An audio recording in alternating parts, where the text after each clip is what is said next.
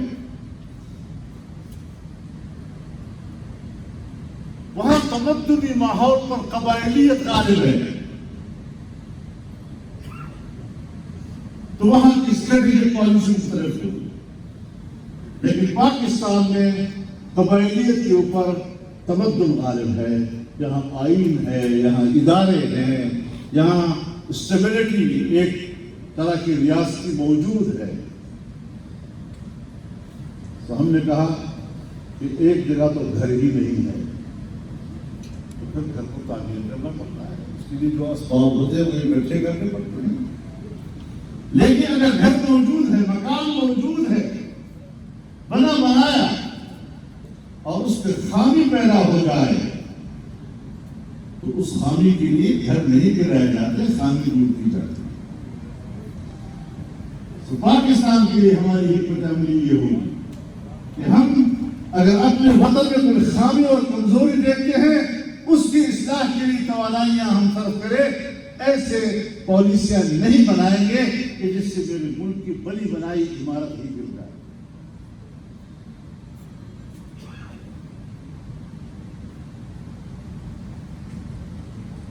اس سمت پہ ہمیں سفر کرنا ہے. اب یہ دونوں صورتیں آ گئی.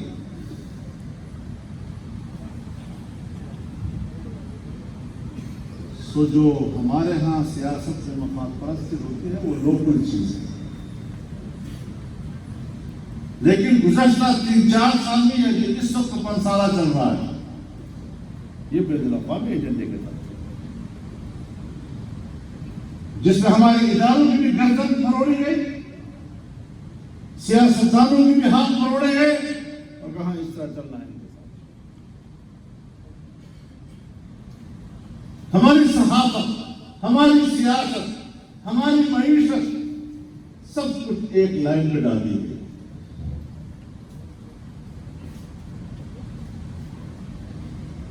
اب آپ کو سمجھ میں آ گیا ہو کہ تمام سیاسی قوتوں کا ایک جگہ اکٹھا ہونا کیوں ضروری تھا. اور 25 جولائی 2018 کے اگلے دن 26 جولائی کو میں اسلام آباد پہنچا اور 27 جولائی کو میں نے تمام سیاستدانوں کو ایک مجلس میں بٹھا لیا. اور میں شکر گزار ہوں کہ پاکستان کی تمام سیاسی قیادت یکجا ہو گئی اور ایک سیاسی فیصلہ کیا. یہ حکومت ناجائز ہے, الیکشن قبول نہیں ہے, بڑے پیمانے پر دھاندلی ہوئی ہے. حالانکہ اس قوت کے بارے میں جو میرا نظریہ تھا, ممکن ہے میں اس کو کسی کو قانع نہ کر سکتا, لیکن جس نقطے پر ہم ان کو قانع کر سکتے تھے اور ان کو آمادہ کر سکتے تھے وہ دھاندلی کا ایک ایسا کھلا ڈلا دن دہاڑے ڈاکہ تھا کہ جس کا انکار کوئی نہیں کر پا. یہاں تک کہ ہمارے ساتھ اس قرارداد میں اور اس اتفاق رائے میں بیٹھی ہوئی کچھ جماعتیں جو بعد میں شامل ہو گئے حکومت میں, لیکن اس نظریے میں ہمارے ساتھ ایک اتفاق رائے میں, چاہے مذہبی جماعتیں, چاہے قوم پرست جماعتیں, چاہے علاقائی جماعتیں ہوں, چاہے قومی سطح کی جماعتیں ہوں, سب کے سب ہم ایک پلیٹ فارم پر اکٹھے ہو تاکہ ملک کی بغاوت سے بچایا جا سکے. جہاں تک ہو سکے بچھڑنے کے تمام اسباب کے راستے روک دیے جائیں.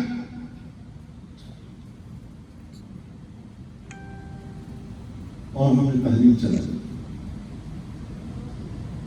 میرے ساتھیوں, تحریک کی حکمت عملی پر ہماری رائے شاید قبول نہ بھی ہوئی,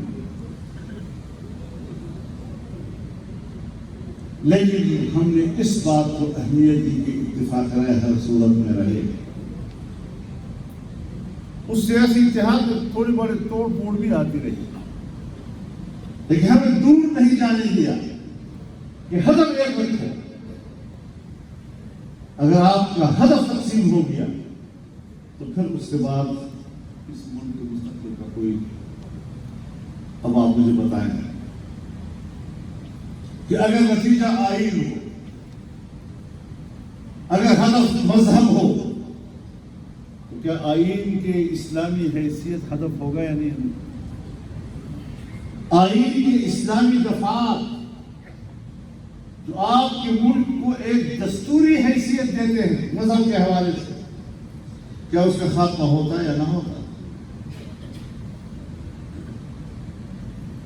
اگر ہمارے آئین میں اسلامی دفعات ہیں,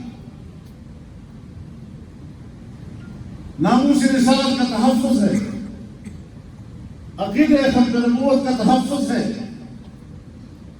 کیا ہم اب بھی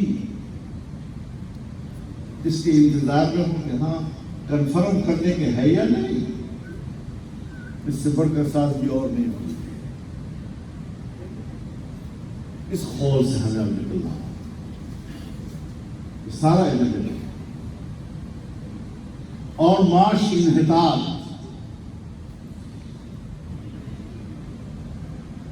یہ منصوبے کے تحت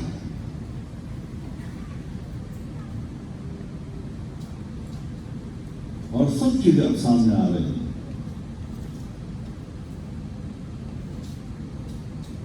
دو سو سال پہلے یا 250 سال پہلے کا جو زمانہ ہے, بین الاقوامی معیشت ایشیا کے ہاتھ میں تھی.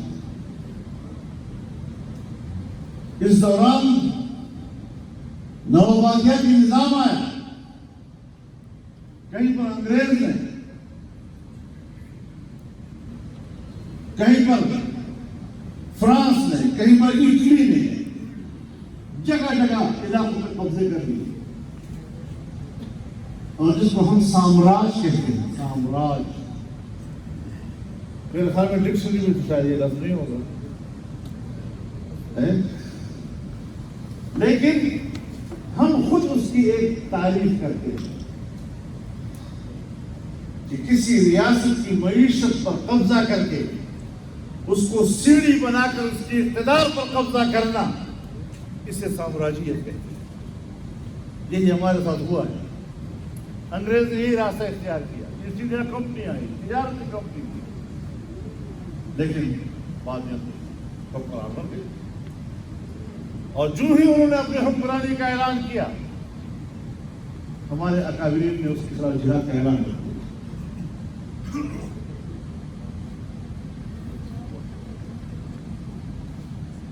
اب ایک نئی دنیا وجود میں آ گئی. 9/11 کے بعد یک محوریت تھی, روس ختم ہو گیا, اب دنیا یک محور ہو گئی, اور دنیا کی معیشت ایک ہی قوت کے ہاتھ میں ہوگی, سیاست ایک ہی قوت کے ہاتھ میں ہوگی. وہی ہماری جغرافیائی تقسیم کا فیصلہ کرے گا, ہمارے نئے مستقبل کا فیصلہ کرے گا. تھوڑی ہی عرصے میں بہت محنتیں ہوئی اور دوبارہ اس کو کثیر المحوریت کی طرف لے جانا پڑا. چنانچہ روس کے خاتمے پر جو سرد جنگ ختم ہو گئی تھی, آج چین کی قیادت میں ایشیا نے دوبارہ اپنی سرد جنگ کا آغاز کر دیا. پاکستان کے راستے سے دنیا کے ساتھ تجارت کا پہلا راستہ پاکستان ہے, اور سوویت یونین کی شکست کے بعد اس فارمولے پہ کام ہونے لگے. پاکستان کا اعتماد یہ چین کا اتنا قریبی دوست ہے کہ دنیا کے ساتھ میری تجارت کی شاہراہ بننے کے بعد کم از کم پاکستان مجھے نقصان نہیں پہنچائے گا. جاپان کے سمندروں میں ان کو خطرہ تھا, اب نئے ملاقہ کراچی سے تجارت کرنے میں ان کو انڈیا کا خطرہ تھا، لیکن پاکستان کو محفوظ راستہ سمجھتا تھا، اس پر کمٹمنٹ کی ہم سب کی، لیکن ایسی قیادت کو پاکستان پر مسلط کیا گیا کہ جس کا ہدف چین کی تجارتی راستے کو روکنا تھا۔ سپیک ایک سڑک کا نام نہیں ہے، ایک شاہراہ کا نام نہیں ہے، ایک پیکیج کا نام ہے جس میں آپ کی معیشت، آپ کی توانائی، آپ کی انرجی پاور کو بڑھانا اور بین الاقوامی تجارت سے پاکستان کو وابستہ کرنا، اس عظیم منصوبے کو ناکام بنانا، یہ پاکستان کو معاشی لحاظ سے کمزور کرنا تھا۔ کتنے بڑے بڑے منصوبے جو اب تک پتہ نہیں کہاں پہنچ چکے ہوتے۔ اور ایک چیز میں آپ کو بتانا چاہتا ہوں کہ وہ گوادر کہ جس کی بندرگاہ کے بارے میں کہا جاتا تھا کہ پوری ایشیا کا گہرے ترین سمندر ہے اور دنیا کا بڑا سے بڑا جہاز یہاں آ کر رک سکتا ہے، کراچی سے بھی گہرا، چابہار سے بھی گہرا، بندر عباس سے بھی گہرا، دبئی سے بھی گہرا، جدہ سے بھی گہرا، اتنا ڈیپسٹ سی جو اس پورے ایشیا میں تصور کیا جاتا تھا، آج آپ جائیں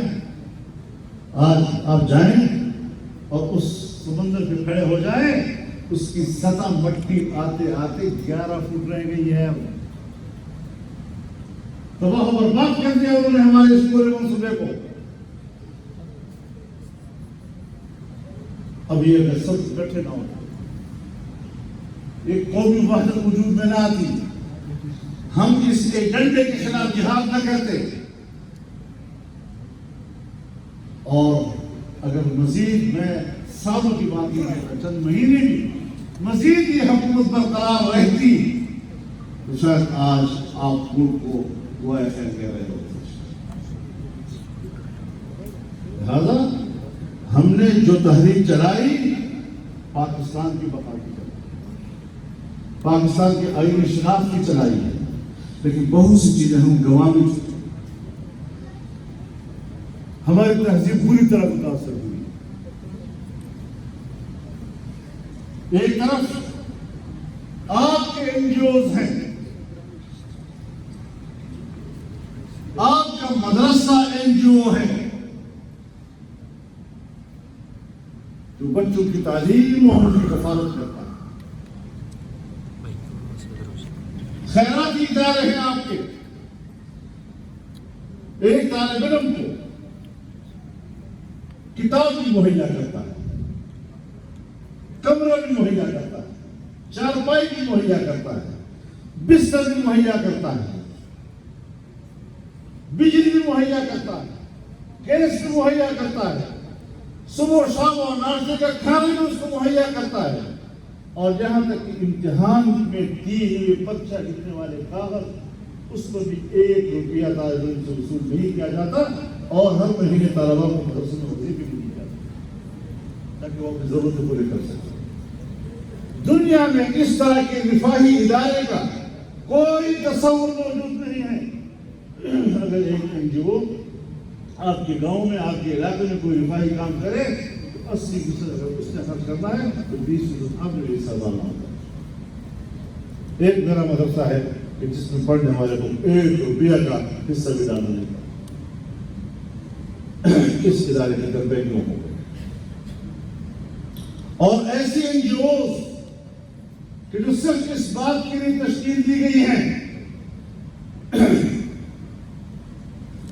کہ وہ ہماری تہذیب کے خلاف آواز اٹھائیں، ہماری نئی نسل کو تباہ کریں۔ اور میرے سامنے اس کا اعتراف ہوا ہے، میرے سامنے، کہ ہم نے خیبر پختونخوا کی حکومت اس لیے ان کے حوالے کی ہے کہ پشتون بیلٹ میں مذہب کی جڑیں گہری ہیں، اور مذہب کی ان گہری جڑوں کو اکھاڑنے کے لیے اس سے زیادہ موضوع شخص ہمارے پاس نہیں تھا۔ میرے سامنے کہتا ہے ان چیزوں سے خدا کے لیے آگاہی حاصل۔ آج ہم نے کوئی جزوی کامیابی حاصل کی،